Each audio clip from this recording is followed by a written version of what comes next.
বাইদেউসকল মধ্যাহ্ন ভোজনৰ কৰ্মচাৰীসকলৰ বাবে এক গুৰুত্বপূৰ্ণ খবৰ প্ৰকাশ পাইছে, য'ত নিম্ন প্ৰাথমিক আৰু উচ্চ প্ৰাথমিক কৰ্মৰত মধ্যাহ্ন ভোজনৰ ৰন্ধন কৰ্মীসকলৰ দৰমহা বৃদ্ধি সন্দৰ্ভত শেহতীয়াকৈ এক জাননী প্ৰকাশ পাইছে। হয় বাইদেউসকল, আপোনালোকে ঠিকেই শুনিছে, সেয়েহে ভিডিঅ'টো সম্পূৰ্ণ চাব। তো এয়া চাওক। আমি এটা প্ৰতিবাদ কৰি আহি আছো। আমাৰ দৰমহা 1000 দৰে, এই 1000 টকাটো আমাৰ ঘৰৰ পৰিয়াল নচলাৰ কাৰণে আমি প্ৰতিবাদ কৰিব লগা বাধ্যতা হ'লো। বাধ্যতা কৰাৰ পিছতেও আমাক এই প্ৰতিবাদৰ সময়খিনি দেখা পায়ো আমাক চৰকাৰে কোনো নকৰে।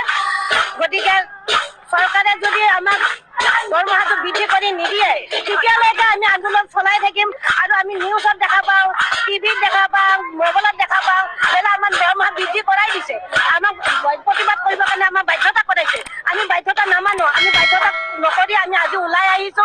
6000 দৰমহা দিম বুলি কৈছে, এইটো কিমান সঁচা কিমান মিছা আমি সেইটো কথা নামানো। আমাৰ যেতিয়ালৈকে মাৰ্চ মাহৰ দৰমহাটো বঢ়াই দিব, তেতিয়া আমাৰ আন্দোলন বন্ধ হ'ব।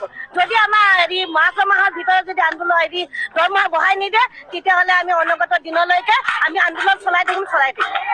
আমি আজি প্ৰতিবাদী গান আমি শিকি আহিছো ঘৰতে, আমি সকলোৱে ৰাইজে মিলি। তাৰপিছত আমি এতিয়া এই আন্দোলন যে কৰিছো, আমাৰ এই দৰমহাখিনি আমাক বৃদ্ধি নকৰে। আমি বৃদ্ধি কৰিবৰ কাৰণে আমি আজি আন্দোলন কৰিছো। আমি মাত্ৰ 1500 টকা পাওঁ। 1500 টকা পালে আমাক এবাৰতে নিদিয়ে, মাত্ৰ 1000 দিয়ে।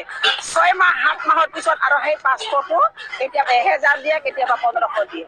সেইটো দি চলিব পাৰে নেকি? সেইটোতো চলিব নোৱাৰে। অকলে হ'লেতো 1000 টকা দি চলিব নোৱাৰে, 1500 টকা দি চলিব পাৰিম নেকি? কিন্তু কিছুমানৰ সেই পৰিয়াল নাই, 1জন 2জন পৰিয়াল, কিন্তু বহুতৰ এটা পৰিয়াল আছে বহুত। সেই পৰিয়ালে কেনেকে চলিব? সেইটোৰ কাৰণে আমি বাৰে বাৰে আজি আন্দোলন দিব লগা হৈছে। আজি আমি এই ফেব্ৰুৱাৰীৰ 19 তাৰিখত আমি আন্দোলন নিদিয়াৰ কথা আছিল, কিন্তু আমি দিবাৰ বাধ্য হৈছো। কাৰণ কিয়? এই এছেম্বলি চলি থকাৰ কাৰণে আমি শুনা পাই আমি সকলোৱে মিলি আমি আন্দোলন কৰিব আহিছো। আমি 9000 টকা বিচাৰিছো।